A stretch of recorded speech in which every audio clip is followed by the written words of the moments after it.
Okay, welcome back. I have been looking forward to doing this test now for a little while. These are two light for caliber 38 special rounds. These are non-expanding defensive rounds. We have from Fort Scott Munitions the 38 special 80 grain TUI round, and this is a solid copper round that is supposed to or designed to tumble upon impact and cause interior damage based upon the tumbling that the bullet will do. And we're going to pit that against the Norma NXD round, which is also 80 grains, and this is a polymer copper blend with that fluted design. Anybody who's watched any of my prior videos knows I'm a big fan of the Inceptor arcs in both 380, 9mm, and in 45 ACP. So hopefully this will perform as well as I've seen some of those arcs do. One caveat is I have seen the arcs in 38 Special, and they didn't do quite as well as I expected. But again, this looks like a slightly different design than the 38 Special arcs round. So again, we're going to put these side by side in my relatively short barrel 3-inch Taurus model 605. I know a lot of you have given me grief for not having a 2-inch snub nose. I'm sorry, I don't own one, and I don't really intend on carrying one. So this would be about as small as I would carry in a 38 special load. And it's still about the same size of what you'd get out of a Glock 19. I think I've done the measurements before, and it's comparable size to that. So it's still not very tiny, as you might get with some of those micro compact 9s, but still a concealable size. So we're going to take these to the range and see how they do. $11.30.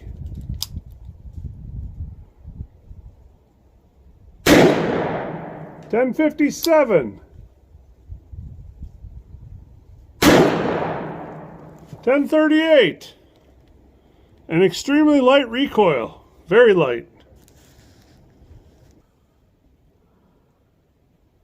8.26.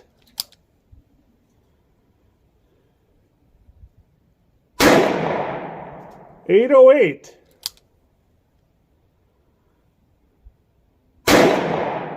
8.16. And again, very light recoil.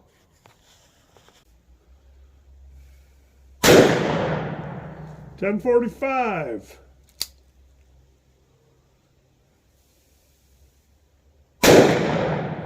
10.13.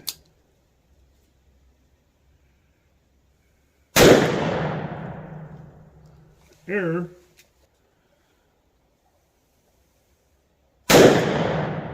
10.23.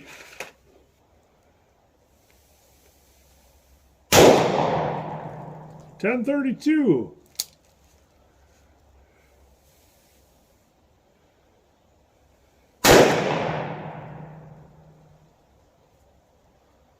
7.86.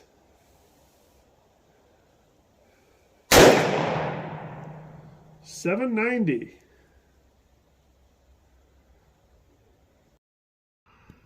Okay, testing out some new calibrated ballistics gel, 586 feet per second. BB, hopefully you can see that.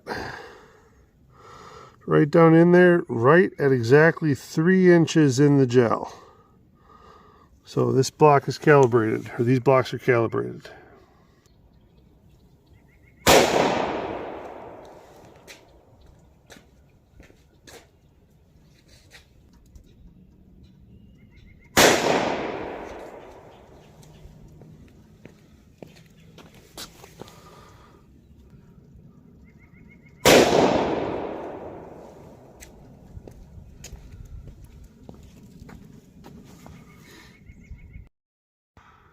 Okay, so those shots were all kind of in a row at the bottom of the block. I've rolled them a block up 180 degrees. So this was the NXD, this was the TUI, this was the Golden Saber.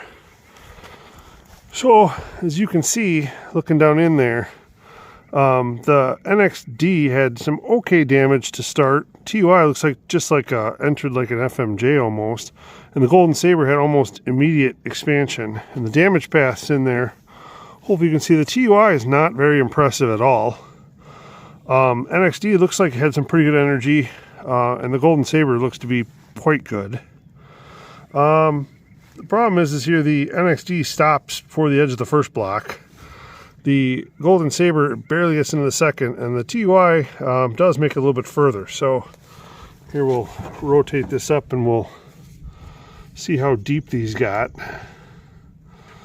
So I'm showing the NXD getting to about 9.5 inches in there. The Golden Saber leading edge got to about 11.25, and the TUI got to about 13.25. So TUI had a decent penetration, but not much of a wound channel. So that's what we get in the homemade calibrated ballistics gel.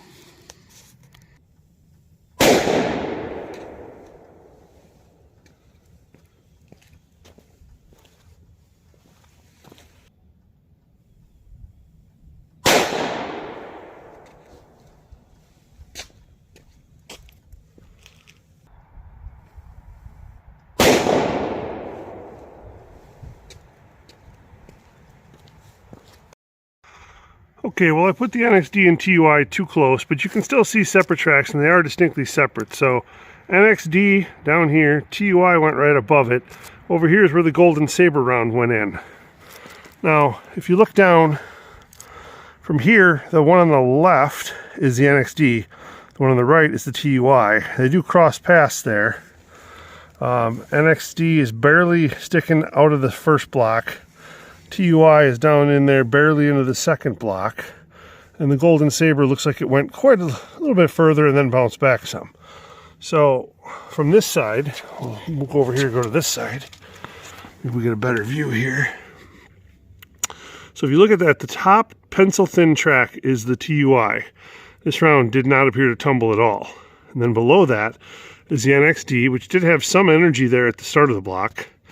And then closest to us is the Plus P 125 grain Golden Saber, which got deepest in the block, and as you can see, expanded. The other two don't expand. So as far as depths in the block, we'll measure that here. Again, these blocks are not terribly long. So the NXD got to about 9.5 inches in there. TUI got a little bit further to about 11 at the front. And the Golden Saber got to, looks like it got to, well, because it got a little deeper and then it bounced back. So it got to about 13 inches and then bounced back to 12. Okay, welcome back from the range where we just finished that testing of the light for caliber non-expanding defensive rounds of the Fort Scott TUI and Norma NXD. And I had added in the Golden Saber in 38 plus P 125 grain rounds as a kind of a control to show you what a good 38 from a relatively short barrel can do. And this is just a traditional old school hollow point round. It performed very well both in the calibrated homemade ballistics gel and clear ballistics. As would it be expected, it got a little bit deeper into clear ballistics and didn't expand quite as much. Again, here is from the homemade calibrated gel. Nice expansion. And then in the clear ballistics, still good expansion, just not quite as big.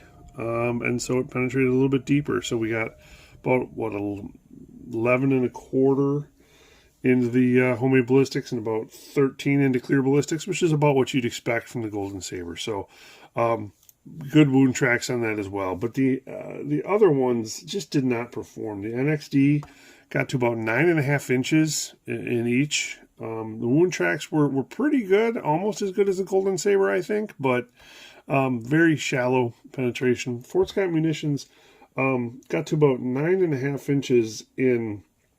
Excuse me, I got to about 13.25 inches in the homemade gel, but in the clear ballistics I got to about 11 inches, so a little better penetration in the NXD, but the wound tracks were not very good at all. We also had another interesting thing with the NXD because it is that copper polymer blend in the first block, and I don't know, the tracks did cross. I don't know if the TUI hit it or not, or if it just broke when I tried to pull it out, or what. But it was in pieces here, so you can see it kind of broke there, right there at the tip, and then I found the other chunk. So also, I did velocity testing on 2 separate days, as you saw, and the results of those, the reason I did that was because I had some chrono issues a couple of weeks back, and so I just wanted to make sure that we were okay. So the distances were a little bit different in the chrono. They were a little bit further out on the second day of testing than they were the first day, but overall averages were pretty similar. For the Norma NXD, we had a 6-shot average of 1,051 feet per second, and that's 196 foot-pounds of energy. From the TUI, we did have one outlier on the second day, and I don't know if that was just a cold, it was a cold barrel on a cold morning. That may have been the reason for that. But that outlier of 1,032 feet per second was quite a bit of an outlier. So if we take that one shot out, then we had a 5-shot average of 843 feet per second, which is, the 6-shot average was 843 feet per second. We take out that one shot, then the 5-shot average was 805 feet per second for an 80 grain projectile. That's only 115 foot-pounds of energy for the standard pressure TUI, 115, which is quite low here. So we're going to weigh them up quick. Obviously, there's nothing to measure as far as expansion goes. So 80 grains on the dot for the first TUI, 80 grains for the second TUI, NXD, 80.2. The big piece on the other NXD, 68.2 when you add in the little piece, 80 on the dot. So they all weighed out right. The Golden Sabers, you can see prior testing for the weights and measurements on those. Well, actually, while I have the scale here, we'll just throw these on there just to make sure there should be around 125. So I didn't do velocity testing this week with the Golden Sabers. I've done those in the past. You can see the prior videos for those. But Golden Saber, quality round in 38. One of the few that does really well consistently. But as far as for this testing, the TUI and the NXD and standard pressure, not impressive rounds at all in my opinion. I did get the TUI in, I think it's an 81 grain in a plus P38 that I'll be testing at some point in the future, but this standard pressure round just didn't perform very well. So there you have it. Hope you enjoy, and stay tuned for the next one.